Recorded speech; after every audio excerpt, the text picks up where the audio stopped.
자식들을 위해 모든 걸 다 했는데 나중에는 버림받았어요. 이 말은 제가 요양보호사로 일하면서 만난 어르신들이 한결같이 하시는 말씀이었어요. 그때마다 저는 마음속으로 다짐했습니다. 절대 자식에게 경제권 넘기지 말 것, 독립적인 공간 확보할 것, 내 노후는 내가 책임질 것. 그런데 정작 저는 제 노후를 제대로 준비하지 못했어요. 그리고 저 말이 제 현실이 되어버렸죠. 혹시 저처럼 노후가 불안하고 요양원이나 간병인에 의지해야 할 것 같은 상황이 생겨서 걱정되시는 분들이 있으시지 않나요? 그렇다면 이 영상을 꼭 끝까지 봐주세요. 당신의 인생은 요양원 단병인 대신 월 16만 원으로 독립된 삶을 당당하게 살 수 있게 됩니다. 그리고 내용이 기대되신다면 구독과 좋아요도 눌러주세요. 안녕하세요. 저는 최영희라고 합니다. 올해 73살, 27년 경력에 은퇴한 요양보호사입니다. 27년 동안 저는 수많은 어르신들의 손과 발이 되어 드렸습니다. 몸이 불편한 어르신들의 목욕을 도와드리고 식사를 챙겨드리고 말벗이 되어드렸죠.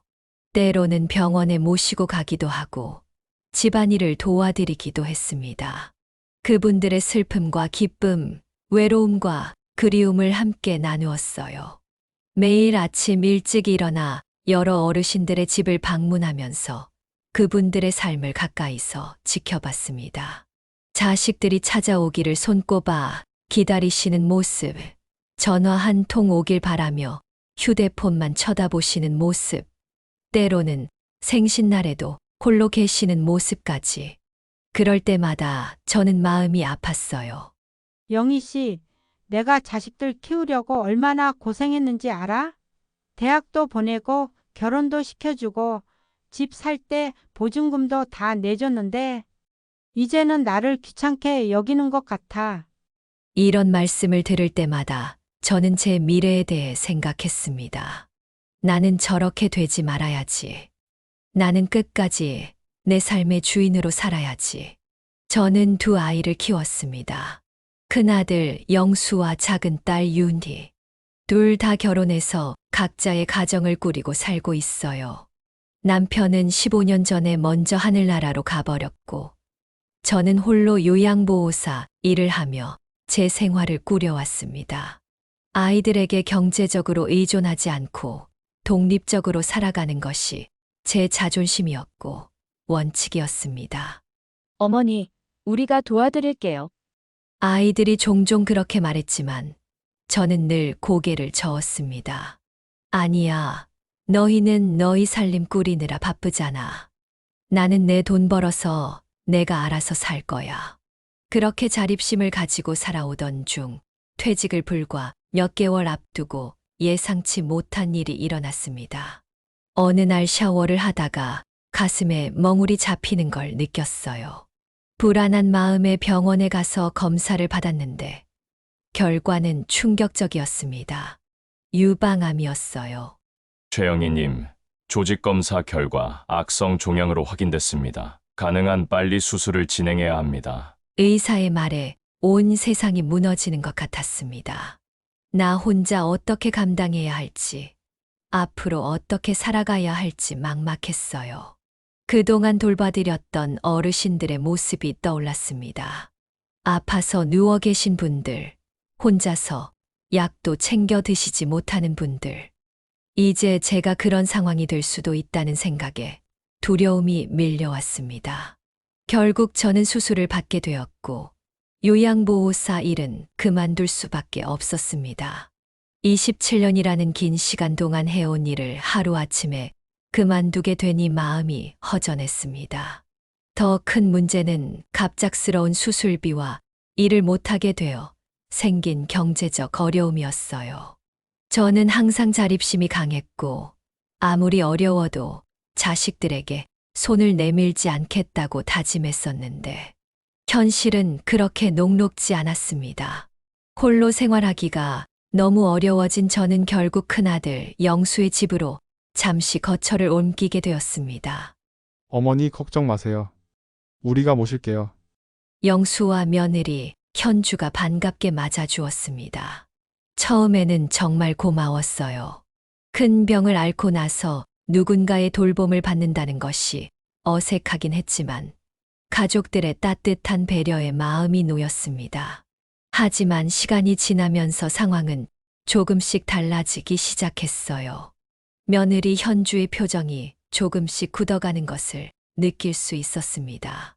아무래도 시어머니가 갑자기 들어와 살게 되면서 불편함이 생겼나 봐요. 저도 이해는 했습니다. 그 나이에 갑자기 집에 다른 사람이 들어와 산다는 것은 쉬운 일이 아니니까요. 그렇게 몇 주가 지났을 때 우연히 들은 며느리의 전화 통화가 제 가슴을 찔렀습니다. 그래, 어머니가 계속 이러시면 요양원으로 모셔야 할 것 같아. 이제 우리 힘으로는 어려울 것 같아. 그 말을 듣는 순간 제가 요양보호사로 일하면서 만났던 수많은 어르신들의 모습이 스쳐 지나갔습니다. 자식들에게 버림받았다고 느끼며 요양원에서 공허한 눈빛으로 창밖만 바라보던 그분들. 저는 결코 그렇게 되고 싶지 않았습니다.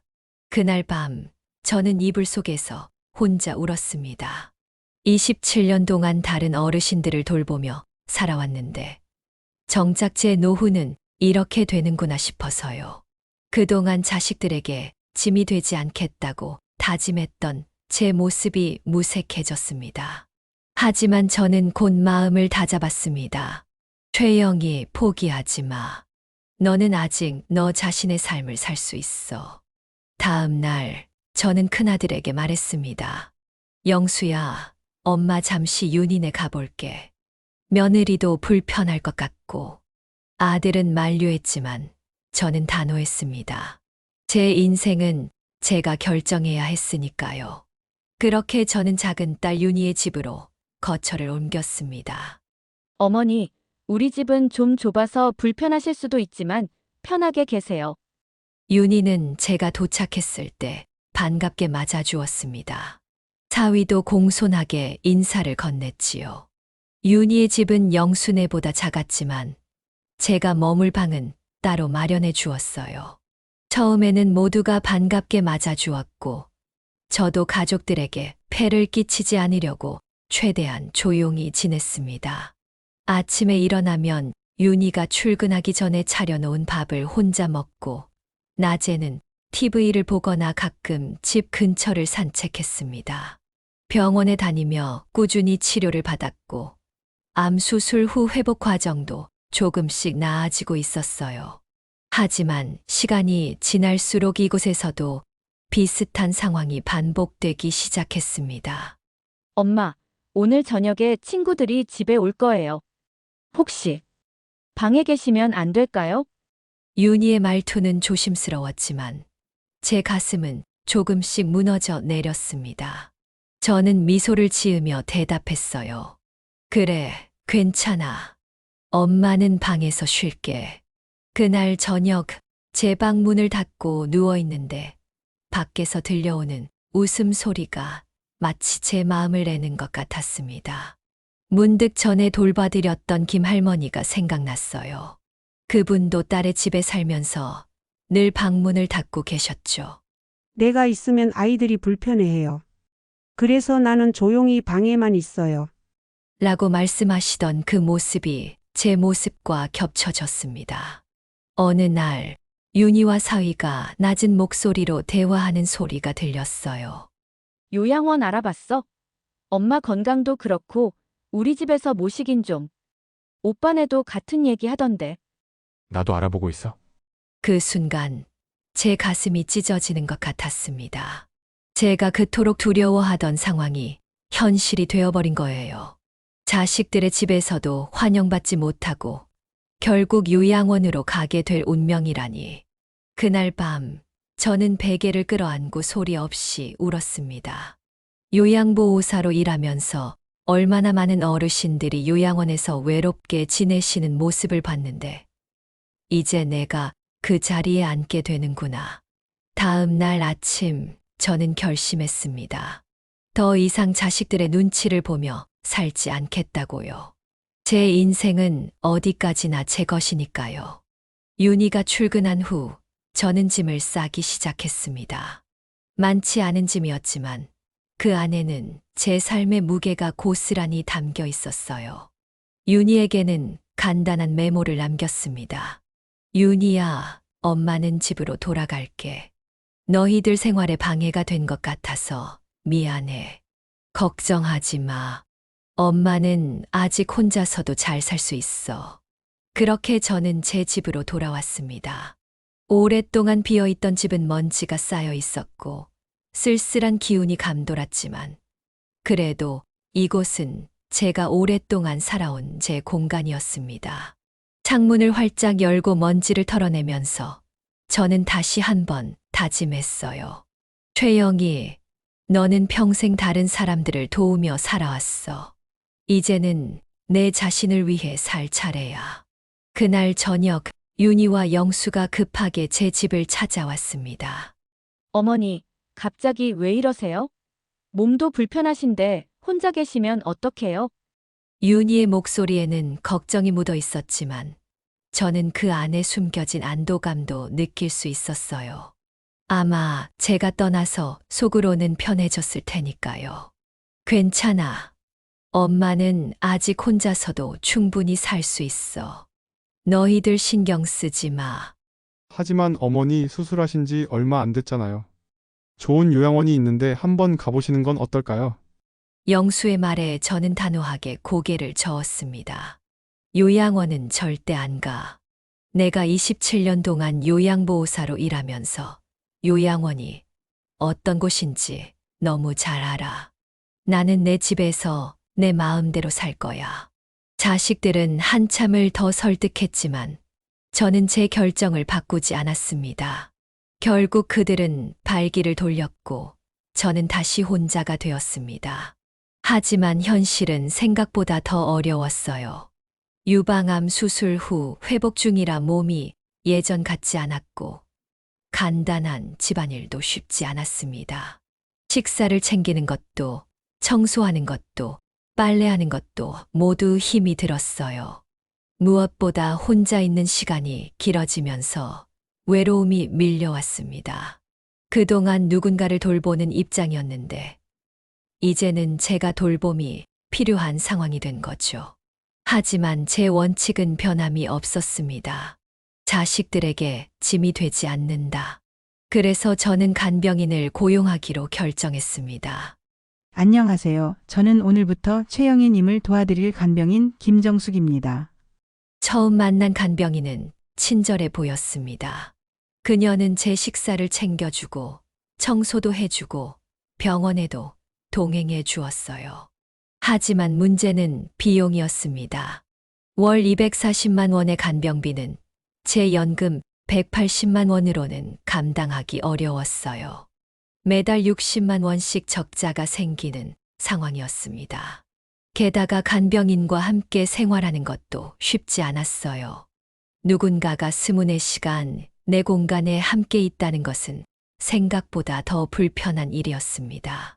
사소한 습관 차이부터 시작해서 사생활이 전혀 없다는 점까지 저는 점점 지쳐갔습니다. 정숙 씨, 저는 혼자 있고 싶을 때가 있어요. 영희님, 제가 옆에 있어야 혹시 모를 상황에 대비할 수 있어요. 그게 제 일이니까요. 간병인은 친절했지만 그녀의 존재 자체가 저에게는 부담이 되었습니다. 더구나 금전적인 부담도 커서 결국 저는 간병 시간을 줄이기로 했어요. 하루 종일이 아닌 반나절만 오게 했습니다. 그래도 매달 120만 원이 들어갔고 연금으로는 여전히 빠듯했습니다. 결국 저는 다시 자식들에게 연락을 해야 했어요. 제 원칙을 지키지 못하게 된 것이 너무 서글펐지만 현실을 인정할 수밖에 없었습니다. 영수야, 엄마가 좀 어려워서 그러는데 간병인 비용이 생각보다 많이 들어서 전화기 너머로 잠시 침묵이 흘렀습니다. 그리고 들려온 영수의 목소리. 어머니 역시 요양원이 좋을 것 같아요. 거기는 전문 간호사도 있고 비용도 간병인보다 저렴하고. 한번 가보시면 어떨까요? 또다시 요양원 이야기였습니다. 저는 한숨을 내쉬었습니다. 알았어. 한번 가볼게. 제 목소리에는 체념이 묻어 있었습니다. 하지만 마음속으로는 여전히 거부감이 가득했어요. 요양원에 가면 내 삶의 주도권을 완전히 잃게 될 것 같았거든요. 그래도 한번 가보기로 했습니다. 어쩌면 제가 알던 요양원과는 다를지도 모르니까요. 다음 주 토요일, 영수가 차를 가지고 저를 데리러 왔습니다. 요양원 방문 날이었어요. 저는 마음이 무거웠지만 현실을 직시할 필요가 있다고 생각했습니다. 어머니, 이곳은 정말 좋은 시니어 타운이에요. 요양원이라고 하기보다는 어르신들을 위한 호텔 같은 곳이라고 보시면 돼요. 영수의 말에 저는 그저 고개만 끄덕였습니다. 차창 밖으로 보이는 풍경이 점점 낯설어져 갔습니다. 도심에서 멀어지고 한적한 교외 지역으로 접어들었어요. 약 40분을 달려 도착한 곳은 행복한 노후 요양원이라는 이름의 시설이었습니다. 외관은 정말 깔끔하고 고급스러워 보였어요. 3층짜리 건물에 잘 가꾸어진 정원, 그리고 입구에서 반갑게 맞아주는 젊은 직원들. 겉으로만 보면 영수 말대로 호텔 같았습니다. 안녕하세요. 방문 예약하신 최영수 님이신가요? 어머님과 함께 오셨네요. 환영합니다. 상담실로 안내된 우리는 요양원에 대한 설명을 들었습니다. 월 150만 원의 비용으로 개인 방과 하루 3끼 식사, 기본적인 의료 서비스를 제공한다고 했어요. 시설 내에는 작은 도서관과 운동실, 공동식당, 그리고 정원이 있다고 했습니다. 저희 시설은 어르신들의 자율성을 최대한 존중합니다. 다만 안전을 위해 외출 시에는 미리 말씀해 주셔야 하고 식사 시간과 취침 시간은 정해져 있습니다. 직원의 설명을 들으면서 저는 속으로 생각했습니다. 자율성을 존중한다면서 시간표대로 살아야 한다니. 하지만 겉으로는 미소를 지으며 고개를 끄덕였습니다. 시설 내부를 둘러보실래요? 저희는 직원의 안내에 따라 요양원 내부를 구경하기 시작했습니다. 복도는 깨끗했고 곳곳에 식물이 놓여 있어 분위기가 밝았어요. 하지만 제 눈에 들어온 것은 그런 장식물보다 복도에 앉아 계신 어르신들의 모습이었습니다. 깔끔한 옷을 입고 있었지만 그분들의 눈빛은 공허해 보였어요. 창밖을 멍하니 바라보거나 휠체어에 앉아 천장을 보고 계시는 분들. 그 모습이 제가 27년 동안 봐온 요양원의 모습과 다르지 않았습니다. 여기는 공동 식당입니다. 모든 어르신들이 함께 식사를 하시죠. 식당에는 여러 개의 큰 테이블이 있었고 몇몇 어르신들이 앉아 계셨습니다. 그들은 대화 없이 묵묵히 음식을 드시고 있었어요. 그 침묵이 제 가슴을 더 무겁게 만들었습니다. 그때였습니다. 식당 구석에 앉아 계신 어딘가 낯익은 얼굴이 눈에 들어왔어요. 박경자 할머니? 저는 그분을 향해 다가갔습니다. 박경자 할머니는 제가 5년 전까지 돌봐드렸던 분이었어요. 그때는 자신의 집에서 혼자 지내시면서 저희 도움을 받으셨는데 그 이후로 뵙지 못했습니다. 영희 씨? 정말 영희 씨 맞아요? 박 할머니의 눈빛이 잠시 반짝였지만 곧 슬픔으로 가득 찼습니다. 여기는 왜 오셨어요? 설마. 저는 고개를 저었습니다. 아니에요, 할머니. 저는 그냥 구경하러 왔어요. 할머니는 여기서 지내시는 거예요. 박 할머니는 천천히 고개를 끄덕이셨습니다. 아들이 이곳으로 데려왔어요. 처음에는 잠시만 있다가 다시 집으로 데려간다고 했는데 벌써 2년이 지났네요. 그 말씀에 제 가슴이 아파왔습니다. 저는 박 할머니 옆에 앉았습니다. 여기 생활은 어떠세요? 박 할머니는 주변을 살피더니 낮은 목소리로 말씀하셨습니다. 겉으로는 좋아 보이지만 영희 씨 여기는 감옥이에요. 내 마음대로 할 수 있는 게 하나도 없어요. 먹는 것, 자는 것, 심지어 화장실 가는 것까지 다 정해진 시간에 해야 해요. 내가 평생 살아온 방식과는 완전히 달라요. 할머니의 눈에서 눈물이 맺혔습니다. 가족들은 한 달에 한 번 정도 와요. 그마저도 빨리 가버리죠.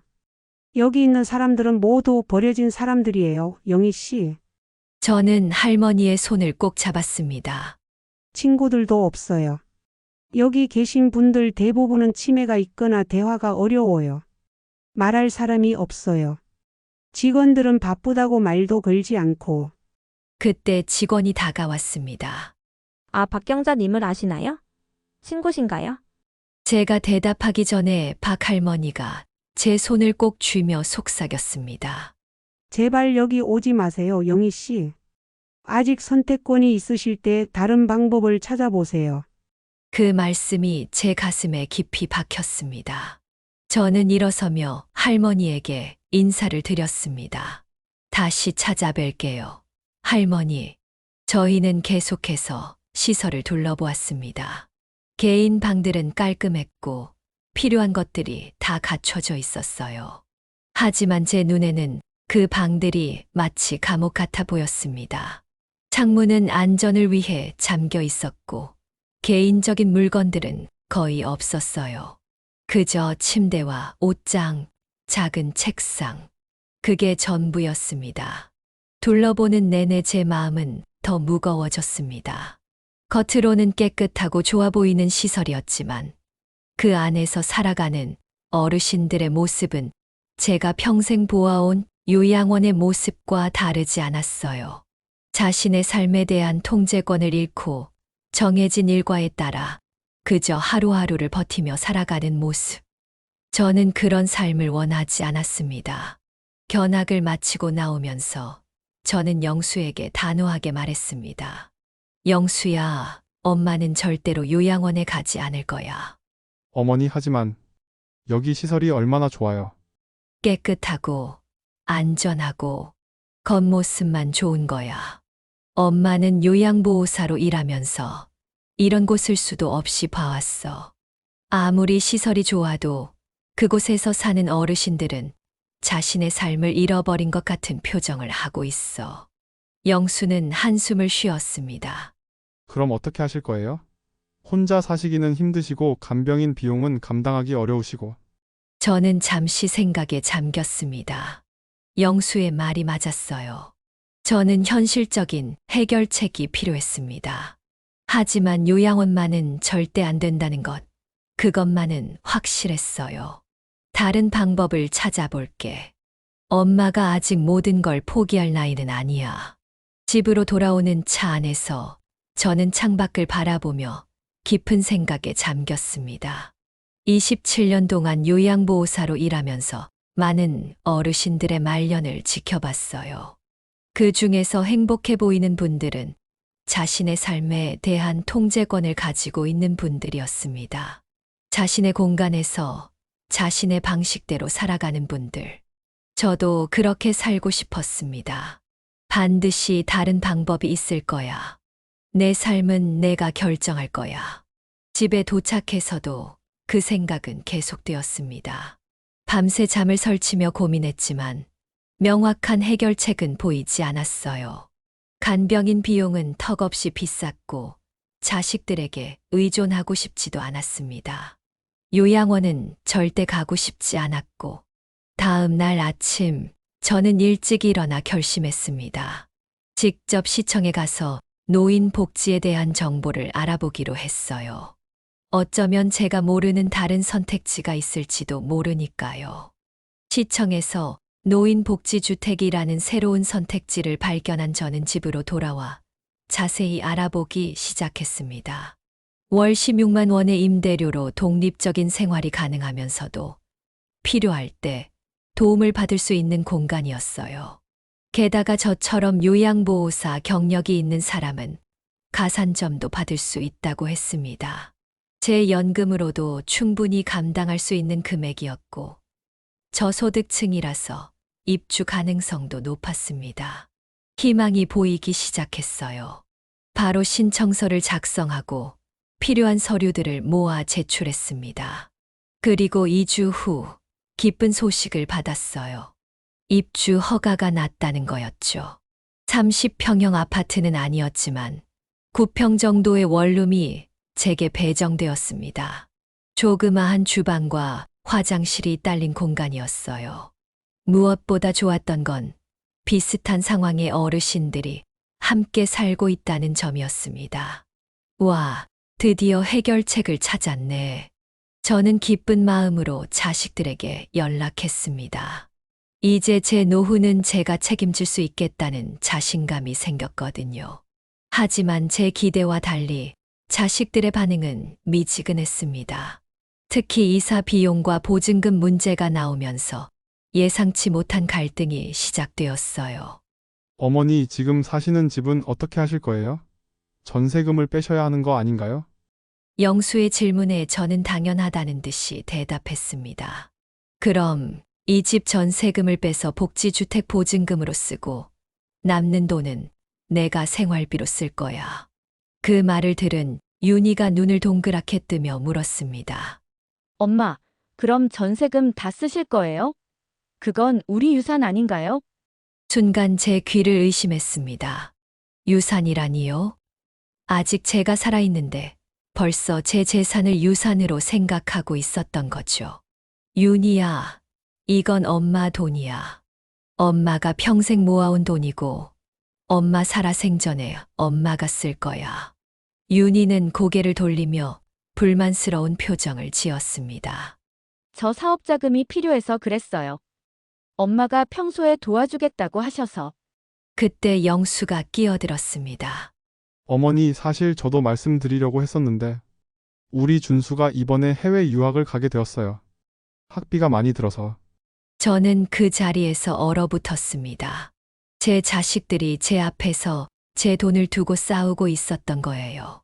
제가 아직 살아있는데도 말이죠. 잠깐만 제 목소리가 높아졌습니다. 이 돈은 내 돈이야. 내가 평생 일해서 모은 돈이고 내 노후를 위한 돈이야. 내가 죽은 다음에 남는 게 있으면 그때 너희가 가져. 하지만 지금은 내가 살아있고 이 돈이 필요해. 방 안에 침묵이 흘렀습니다. 자식들의 표정이 굳어졌어요. 어머니, 그동안 저희가 어머니 모시느라 얼마나 힘들었는지 아세요? 그것도 보상 없이. 영수의 말에 저는 가슴이 찢어지는 것 같았습니다. 보상이라니요. 부모를 모시는 것이 보상을 바라고 하는 일인가요?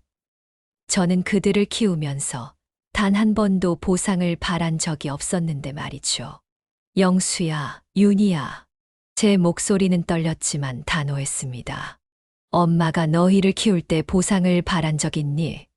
그건 부모의 의무였고 사랑이었어. 마찬가지로 부모를 공경하는 것은 자식의 도리야. 하지만 그건 경제적인 문제와는 별개의 문제지.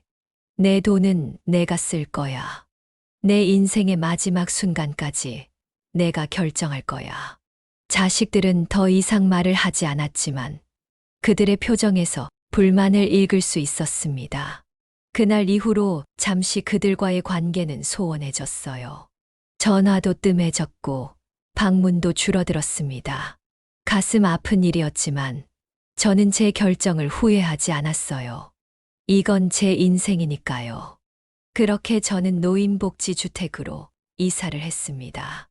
작지만 아늑한 공간, 제 마음대로 꾸밀 수 있는 제 집이었어요. 무엇보다 좋았던 건 비슷한 상황의 이웃들과 교류할 수 있다는 점이었습니다. 안녕하세요. 저는 옆집에 사는 김순자라고 해요. 새로 오셨네요. 이사 첫날 옆집 할머니가 찾아와 인사를 건넸습니다. 밝은 미소가 인상적이었어요. 네, 반갑습니다. 저는 최영이라고 합니다. 영희 씨, 여기서는 다들 서로 도우며 살아요. 필요한 거 있으면 언제든지 말해요. 그 말에 제 마음이 따뜻해졌습니다. 오랜만에 느껴보는 따뜻함이었어요. 복지주택에서의 생활은 생각보다 훨씬 좋았습니다.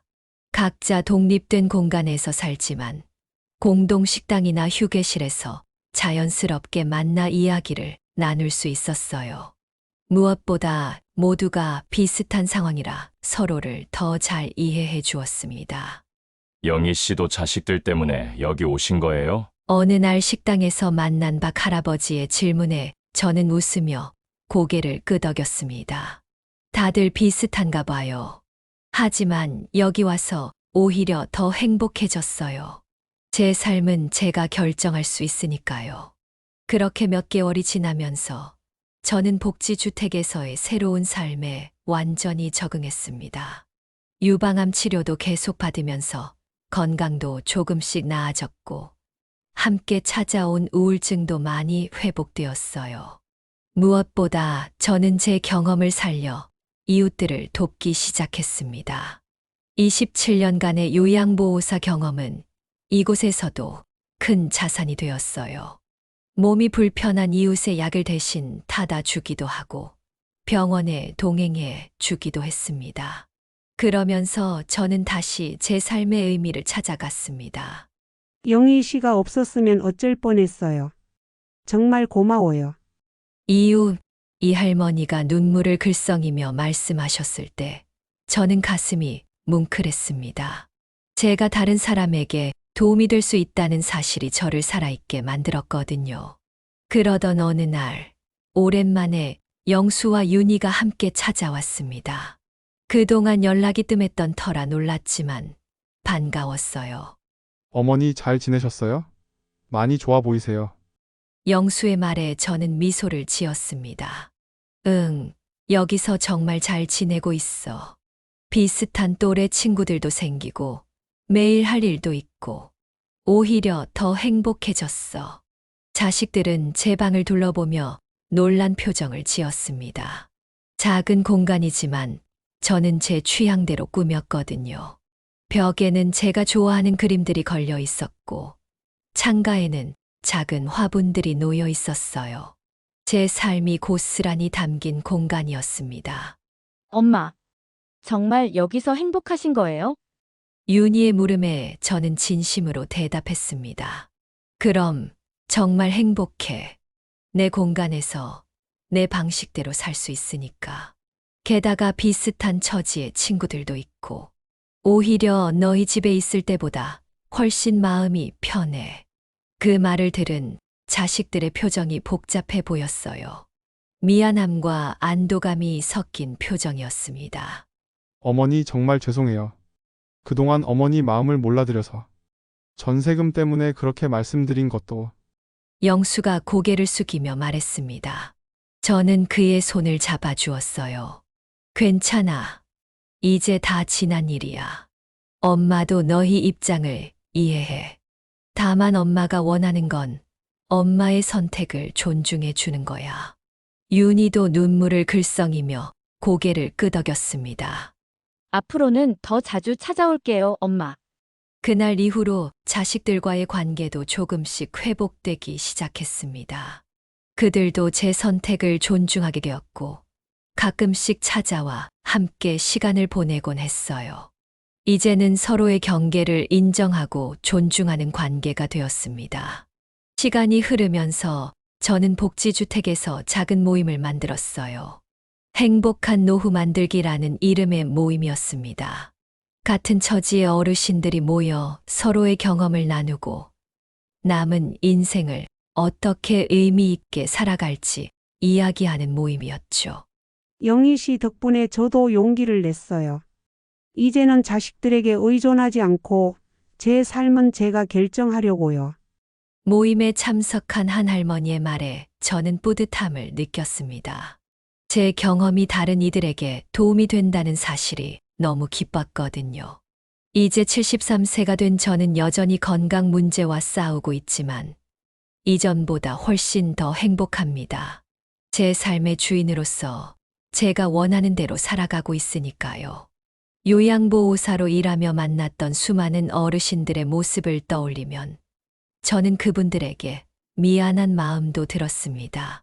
당시에는 그분들의 마음을 완전히 이해하지 못했거든요.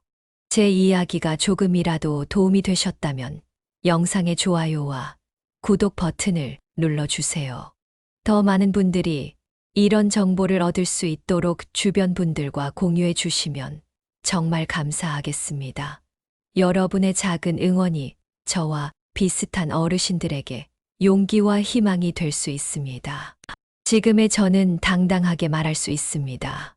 노인이 되어도 우리는 여전히 우리 자신의 삶을 살아갈 권리가 있다고요. 자식들에게 짐이 되지 않으면서도 독립적이고 존엄한 삶을 살아갈 수 있는 방법이 있다고요. 제 이야기가 비슷한 상황에 처한 누군가에게 작은 희망이 되길 바랍니다. 나이가 들어도 우리는 여전히 우리 삶의 주인공입니다.